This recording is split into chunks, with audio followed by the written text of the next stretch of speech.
viewers, good evening. You're welcome on tonight's Primetime Bangor Newscast on Spectrum Television. Our top stories tonight: members of the civil society have been on a scheme of revalorizing the SME to discuss on how to boost the working environment together with workers' union today in Yaoundé. Details of that in that newscast. Plus, Manfé under attack as the General Hospital has been reduced to ashes by suspected separatist fighters. This newscast takes you through the sad event that has ripped that area of proper health care. And in sports, Cameroon in a narrow escape victory edged Burundi by 1-0 by Karl Toko Ekambi. The performance not very appealing to sports lovers, and those are our top stories. Hello viewers, thanks for watching the Primetime Bangor Newscast on Spectrum Television. We begin tonight in the French language with Lila Renganzo. Good evening, Lila. Bonsoir à vous, Joséphine Binzi. Mesdames, bonsoir. Monsieur, bonsoir. Et merci d'être avec nous. Il est 20h sur les antennes de Spectrum Télévision. C'est le journal. Revalorisation du SMIC au Cameroun. Les acteurs de la société civile s'entretiennent depuis ce matin dans la capitale politique du Cameroun, Yaoundé. Les échanges sont coordonnés par l'Union générale des travailleurs du Cameroun et ils se tiennent à quelques jours seulement de la rencontre de la commission dédiée au salaire minimum interprofessionnel garanti. Plus de détails dans ce reportage que signe Olivier Bouzique. Actuellement évalué à 36 000 francs, le SMIC au Cameroun pourra bientôt connaître une hausse. C'est du moins ce qu'espèrent les acteurs de la société civile réunis ce jour à Yaoundé pour recueillir les propositions des uns et autres. C'est un débat national, ce n'est pas un débat qui doit seulement rester autour des syndicats, du patronat et le gouvernement, mais il fallait inviter d'autres personnes morales aussi pour que les gens puissent donner leur avis. C'est pourquoi nous avons invité dans la salle les universitaires, les administrations et certains syndicalistes aussi pour qu'on essaie de voir exactement quels sont leurs avis pour pouvoir essayer d'avoir une bonne proposition pour que ce problème du SMIC ne soit plus un SMIC moqueur. L'objectif final des échanges est d'obtenir un taux qui pourra tenir compte de la situation économique, du coût de la vie et du marché de l'emploi au Cameroun. Le patronat est d'accord pour augmenter le SMIC. Ça, je vous l'annonce aujourd'hui, mais le taux, je ne peux pas. Mais le patronat est d'accord. C'est après cette rencontre que nous allons donc essayer de voir que pensent les autres. Mais pour que les gens vivent décemment, ou mieux vivre, augmenter le sucre parce que les gens doivent vivre. Les gens doivent avoir un salaire pour pouvoir essayer de satisfaire les besoins essentiels. L'Union générale des travailleurs du Cameroun fera une synthèse des propositions, laquelle synthèse sera présentée au gouvernement et aux organisations patronales lors de la Commission nationale consultative du travail qui se tiendra le 16 juin prochain au ministère du Travail et de la Sécurité sociale. And we continue this newscast in the French language. Et on parle de la protection des enfants pour dire que le boulevard consacré à la cause a été ouvert ce jour à Yaoundé par le ministre des Affaires sociales. Sur place, des actes de naissance ont été établis et des parents sensibilisés sur les lois favorables aux enfants. Olivier Bouzique, on reste avec vous. Ici inauguré le boulevard dédié à la protection des enfants et de leurs droits en tant qu'être humain à part entière. Leur challenge démarre généralement dès la naissance au moment où les parents doivent déclarer leur existence. Faute de moyens ou de centres appropriés, plusieurs sont sans acte de naissance aujourd'hui.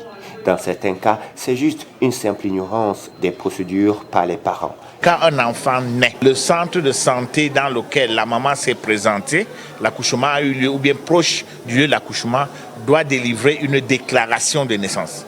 Avec la déclaration de naissance, les parents vont à la mairie et l'acte est établi gratuitement dans les délais légaux de 90 jours.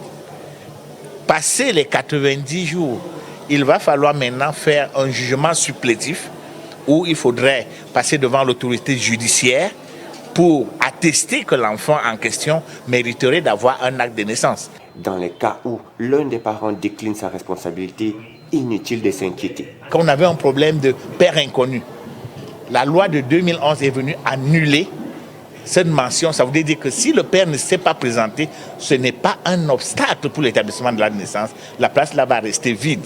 Si un jour il vient se présenter, il y aura donc la procédure de jugement supplétif pour qu'il soit reconnu comme le père de l'enfant. C'est l'un des espaces prisés du boulevard où les parents sont renseignés sur les lois, les droits, les devoirs, les procédures et tout ce qui concourt à la protection de leurs enfants. Dans les 7 autres espaces, l'on découvre une pléthore d'activités éducatives et ludiques en faveur des enfants. Aujourd'hui, c'est une occasion pour nous de rassembler les enfants de l'arrondissement, leur dire qu'ils ne sont pas seuls. Tant que nous sommes là, nous allons faire tous les efforts possibles pour leur mettre à l'aise. Il faut noter que ce boulevard se tient dans le cadre de la 2e édition du mois camerounais de l'enfance. To the southwest region, where the Mamfe District Hospital has been burnt to ashes on Wednesday night, breaking this morning. According to reports from inhabitants nearby, separatist fighters are behind this atrocity. Oni Ladonet completes that story. One night.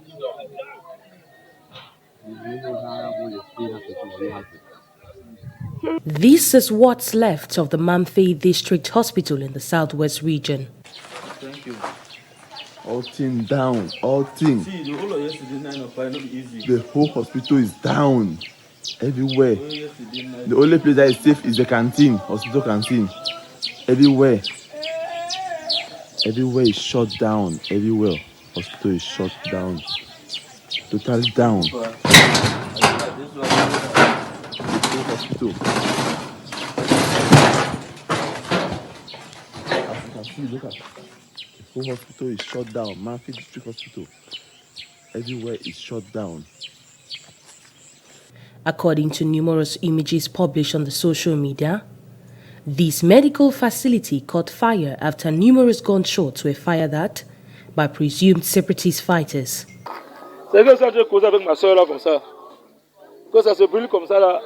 While it was burning, my wife called me to come home, saying, "What if I get hit by a stray bullet?" Don't worry, no.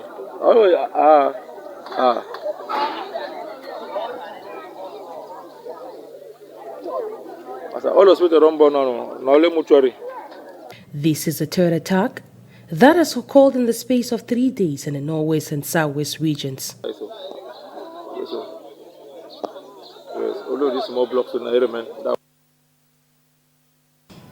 Et puis on parle des statistiques du VIH-Sida au Cameroun. Le taux de prévalence du VIH-Sida au Cameroun est de 2,9%. Les femmes sont plus touchées par la maladie virale que les hommes. Ces révélations ont été faites le 7 juin dernier par le Comité national de lutte contre le VIH-Sida. C'est un reportage de Mireille Siabdia Yaoundé. Au 1er décembre 2021, le Cameroun a enregistré 15 000 nouvelles infections au VIH-Sida. Le pays reste toujours dans une situation d'épidémie mixte. À l'observation des statistiques de l'année 2021, on peut dire que le VIH-Sida recule au Cameroun.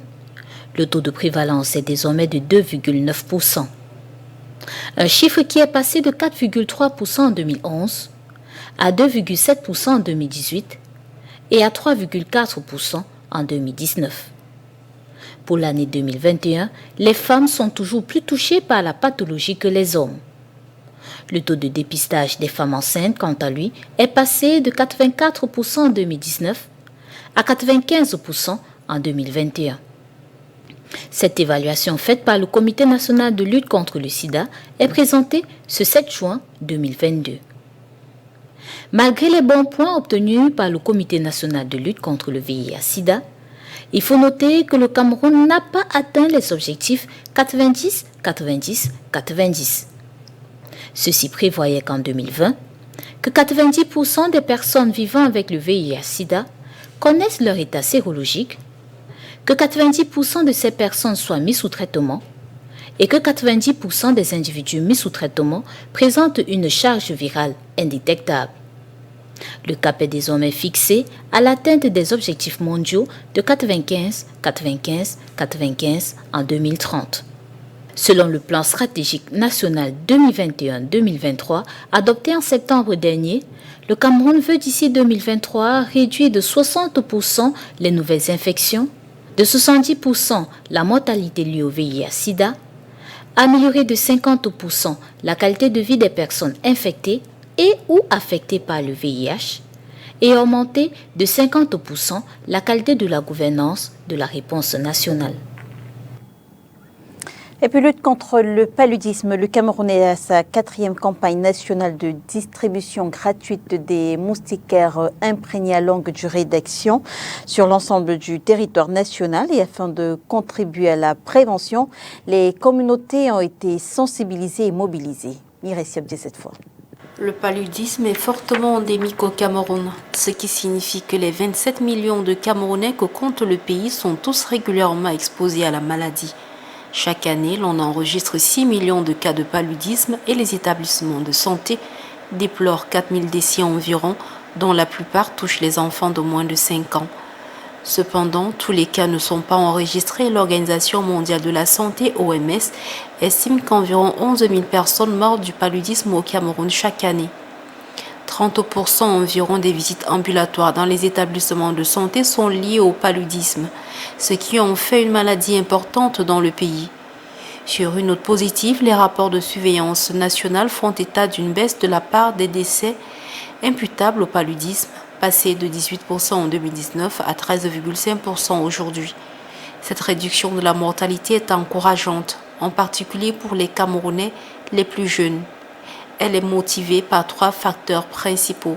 Premièrement, l'on peut citer l'intensification des efforts de prévention du paludisme, notamment par 2 campagnes de distribution à grande échelle de moustiquaires imprégnés d'insecticides de longue durée au cours des 6 dernières années, afin de fournir une moustiquaire à chaque foyer. L'on a également utilisé la chimioprévention saisonnière du paludisme dans les 2 régions septentrionales du Cameroun où la prévalence de la maladie est saisonnière. Après la 3e campagne, l'on est passé aujourd'hui à la 4e campagne nationale de distribution gratuite des moustiquaires imprégnés à longue durée d'action. Cette opération est mise en 3 phases. Elle couvre tout le pays, permettant de distribuer totalement plus de 16,5 millions de mildas. And we take you to our international page where even before the COVID-19 pandemic, Kenyan companies that unload freight ships and flights cargo face growing competition from international shippers. Details with the VOA. Peter Otieno, a clearing and forwarding agent at the Port of Mombasa, says his business is still recovering from the impact of the COVID-19 pandemic. Now, he is worried about competing with international shipping lines which have started offering full services previously done by Kenyan businesses. When we have left the business open such that the shipping lines can come here, open their offices, then after opening the offices, they do even clearing, they do the transport. Kenya has no commercial shipping vessels. According to the Shippers Council of Eastern Africa, foreign-owned shipping lines control up to 92% of Kenya's international freight trade. The law previously restricted global shipping lines from providing added services, leaving more business to local companies. But since winning a Kenyan court case in 2017, these shipping lines have consolidated cargo unloading, forwarding, and other services in what is called a vertical integration model. Workers' unions argue international shippers have an advantage because they make initial contact with the clients and can offer them full services fast, costing local jobs and business. In the last 1 year, here in Mombasa, we have lost almost 50 members who are operating companies, now not operating. The World Trade Organization Safeguard Framework allows member countries to develop regulations to protect local companies from unfair competition. In this case, local businesses say they are being hurt by uncompetitive practices. The Shippers Council of Eastern Africa backs the vertical integration model, saying it streamlines operations, improves efficiency, and is a global model that is here to stay. But the council adds it understands the workers' concerns and is calling on Kenya to adopt regulations to address job losses. So what we need is to have regulations that are actually able to control how this happens. That even when it happens, our interests as a region, as a Kenya, as a corridor, as locals are taken care of. But freight companies at the Port of Mombasa, already struggling to deal with the impact of the COVID pandemic, fear they will be pushed out of business. we need to defend the clearing and forwarding companies that are operating in this country, which have been which is the investment of the local Kenyans. Industry insiders in Kenya say without measures to protect them, local companies may be dealt a fatal blow. Juma Majanga, OVA News, Port of Mombasa, Kenya.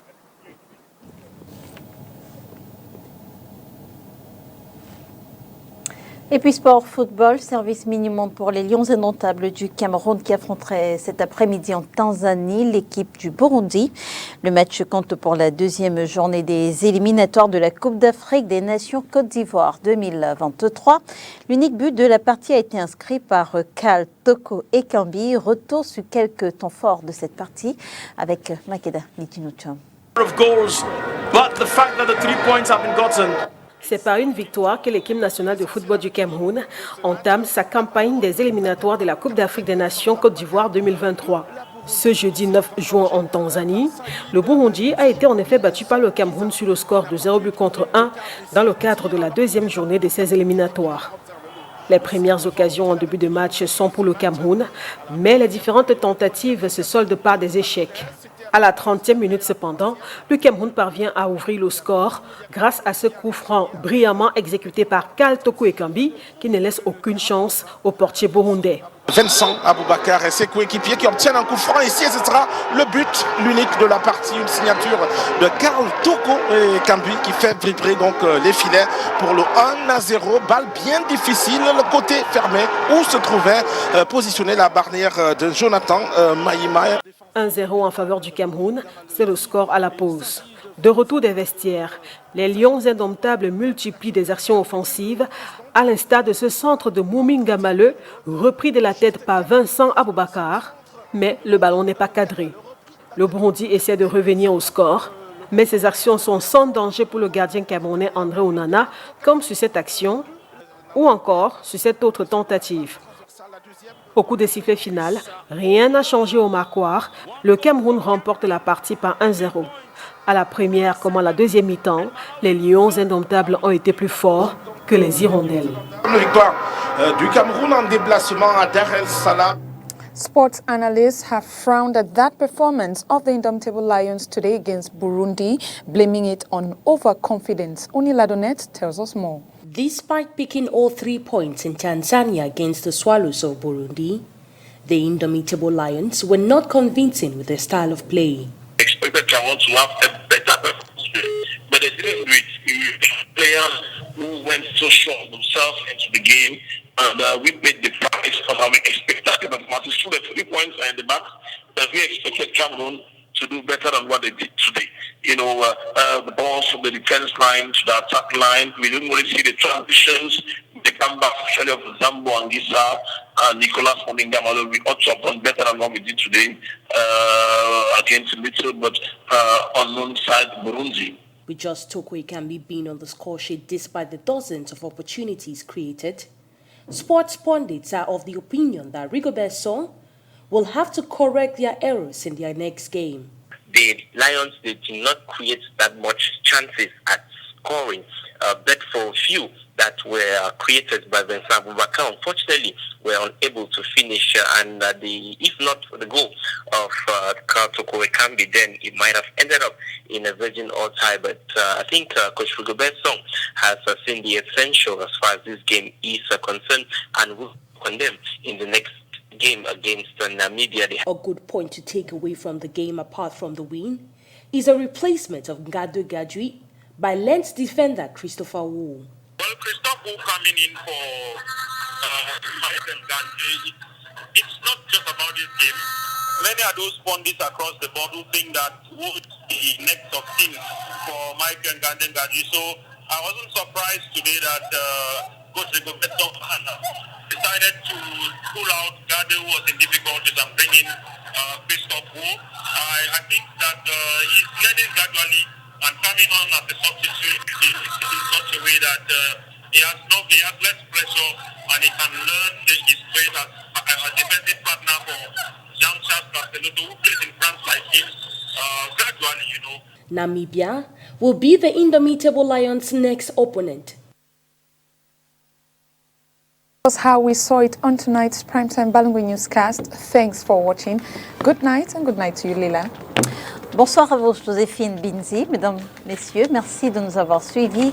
On se retrouve lundi sur les antennes de Spectrum Télévision, si bien sûr Dieu le veut. Demain, Inès Pangan vous donne rendez-vous sur ces mêmes antennes. Bonsoir.